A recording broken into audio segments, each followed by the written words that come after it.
வணக்கம் நண்பர்களே, இந்துக்கள் விழித்திருமல வணக்கம். இந்த பதிவு பார்க்குறவங்க சப்ஸ்கிரைப் பண்ணிங்க, ஃப்ரெண்ட்ஸ் ஷேர் பண்ணுங்கள். சப்போர்ட் பண்ணிங்க. Super sir join button supportive ரெண்டாமலை சேனல் ஃபினான்ஸ் சப்போர்ட். நன்றி. இப்போ பார்த்தீங்கன்னா, நேற்று ஒரு கருத்து கணிப்பு யூஸ்வல் லயோலா கல்லூரி எடுக்கிறவங்க சொல்லியிருந்தாங்க, மக்கள்கிட்ட கேட்டதில் எந்த விதமான திட்டமும் உருப்படி இல்லை திமுகவில். அந்த 1000 கொடுக்குறது உங்களுக்கு தெரியும். இந்த மாதிரி வெறும் கடுப்பில் இருக்காங்க. 3 வருஷம் ஒஸ்ட்டு ஆச்சு. எல்லாம் எங்கே பார்த்தாலும் கஞ்சா புழக்கம். பசங்களை பயந்து பயந்து திறந்து பார்க்க வேண்டியிருக்கு. அந்த ட்ரக் இருக்கான்னு புஸ்தகத்தில் அது ஸ்மெல்லு வராது. என்ன இந்த மாதிரி நிறையா மகளிர் வெளியில் நடக்கிறதுக்கே பயம். அந்த அளவுக்கு ட்ரக்கு இதாகிட்டுருக்கு. இந்த மாதிரிலாம் நிறையா இது இருக்குது. அதனாலே ஓட்டு போட யாரும் வரல. அது காசு இவங்க பயந்துன்னு காசும் கொடுக்கல. அந்த மாதிரி ஆயிடுச்சு. அந்த மாதிரி வராமல் இந்த மாதிரி ஓட்டு போடாத இருக்கிறவங்க தான் வர்ற அளவுக்கு வந்து போச்சு இந்த தடவை. அதனால் எல்லாம் மனநிலையில் தான் இருக்கானுங்க திராவிட கட்சிகள். காரணம் அண்ணாமலை. எப்படியாவது இங்கேருந்து ஜெயிச்சு போனால் கூட பரவாயில்லன்னு சில கட்சிக்கார தலைவரெலாம் ஏற்கனவே சொல்லியிருந்தோம், பழனிசாமி உட்பட. இல்லாட்டி தோத்தா போயிடுவார் அப்படி கனவு கண்டுறாங்க. அண்ணாமலை இல்லாமல் தான் ஏடிஎம்கே வளரணுமா? அந்தளவுக்கு ஏடிஎம்கே ஆகி போச்சு பாருங்க. ரெட்டையில கொடுத்து அது நாய்கை தேங்காமல் உருட்டிட்டு இருக்க ரெட்டையிலையை வச்சு பழனிசாமி அட்டர் வேஸ்ட். அதனால் அது ஒன்றும் வரப்போகிறதில்ல. திமுக சில சீட்டுகள் வரலாம். அதனால் இந்த எவ்வளோ காலம் வச்சுருப்பாங்க எடப்பாடின்னு தெரியாது. இதுதான் உண்மை. ஏன்னா இவர் என்ன சொல்கிறாரு, ஏடிஎம்கேக்காரங்களுக்கு அவர் மந்திரி ஆயிரும் இல்லாட்டி நீக்கிடுவாங்கன்னு சப்பை கட்டுக்கிட்டு. எடப்பாடி வேண்டான்னு தானே தனியாக கூட்டணி போட்டு நின்றுது. என்ன இப்படி இருக்குது. அதனால் துக்களுக்கு அவர் சொன்ன மாதிரி இந்த 2 பேரும் ஊழல் கட்சிகள். அண்ணாமலையை பார்த்து பயம். இந்த அண்ணாமலை மந்திரியாகி போயிடுவான்னு போக மாட்டார். மந்திரி ஆனாலும் இங்கே தான் இருப்பார். ஆனாலும் ஆகாட்டியும் எம்பி ஆனாலும் தமிழ்நாடுக்குள்ள திட்டங்கள் வாங்கி தரப்போம். அதுதான் சொல்கிறாரு. அப்படி இருக்கும்போது இப்போவே சட்டசபைக்கு களமாட போகிறோம்.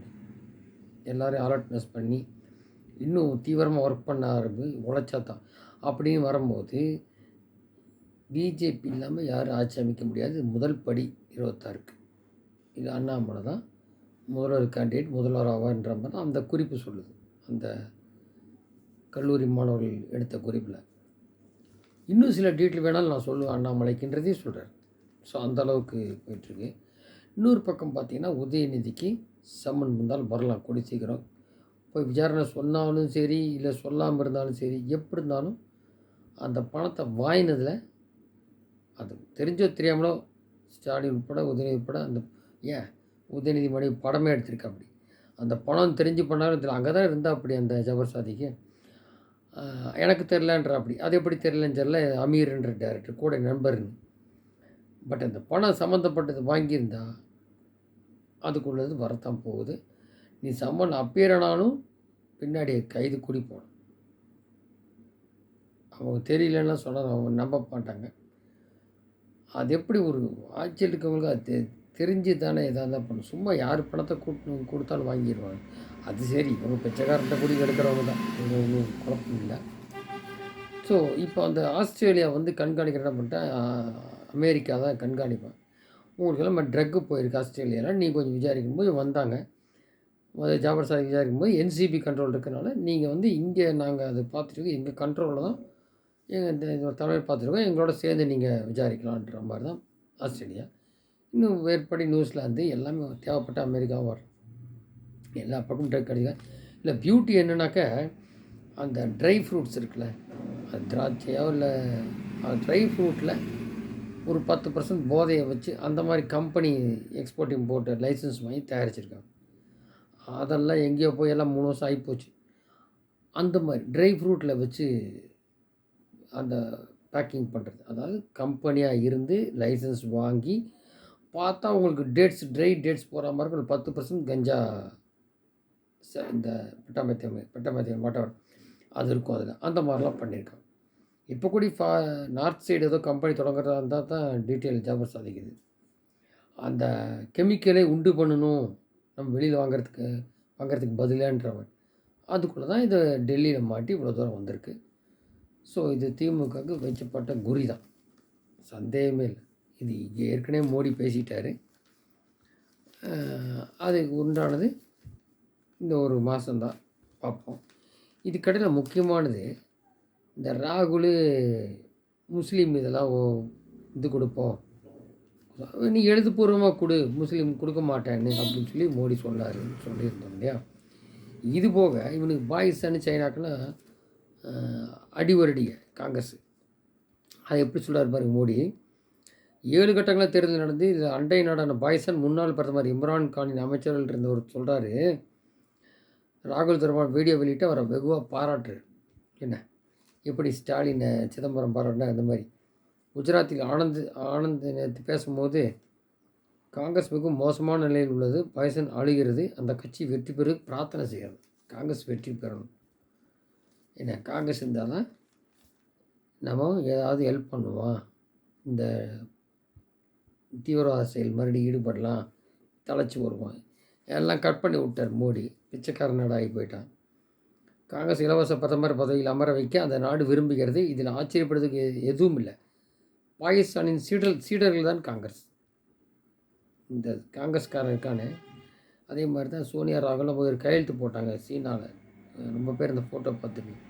இந்த அதான் இப்போ கொரோனா காலத்தில் அந்த மருந்தை வாங்கி அவனே சரியாக மருந்து தயாரிக்க முடியல, அந்த மருந்தை வாங்கி எல்லாத்தையும் கொண்டிருப்பாங்க காங்கிரஸ் இருந்திருந்தாலும். பாகிஸ்தான் மற்றும் காங்கிரஸ் கட்சிக்கு உள்ள தொடர்பு வெளிநாட்டில் உள்ளது. நம் நாட்டில் வலுவில்லாத அரசு அமைய வேண்டும் என்பது அவர்கள் விருப்பம். அவன் விருப்பம் இல்லை, பாதி வெளிநாட்டு கண்ட்ரிக்கும் அதுதான் விருப்பம். காங்கிரஸ் மூத்த தலைவர் ஓட்டு ஜிகாத்துங்கிறாரு. லவ் ஜிகாத் கேள்விப்பட்டிருக்கோம். அவர் மதப்பள்ளியில் படித்தவர் இல்லை, இதுவரை லவ் ஜிகாத் நிலம் ஜிகாத் தப்பு ஓட்டு ஜிகாத்ன்றாரு. அதை யாரும் கண்டனம் தெரிவிக்கலை.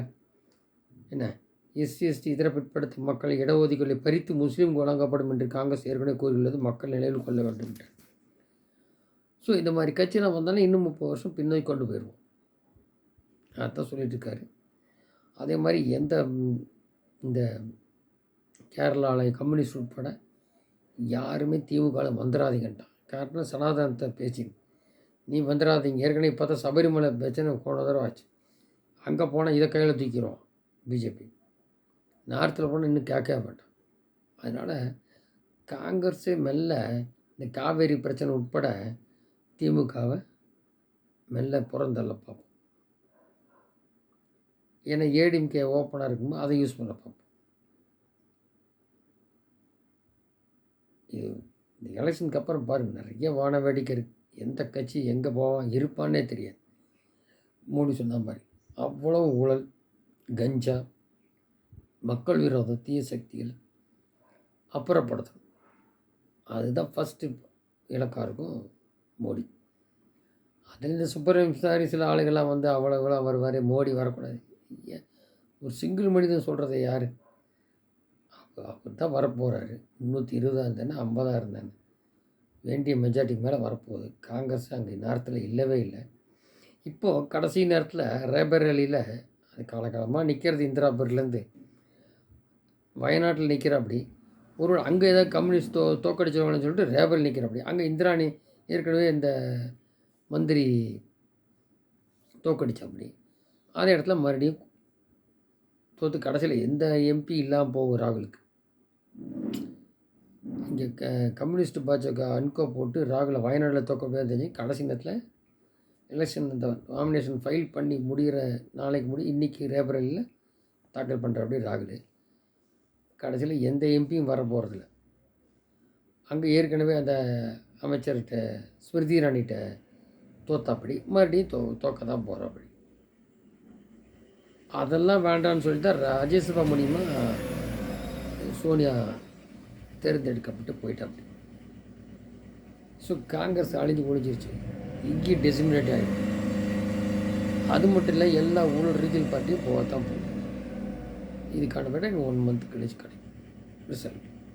பார்ப்போம். நன்றி. ஜெய்.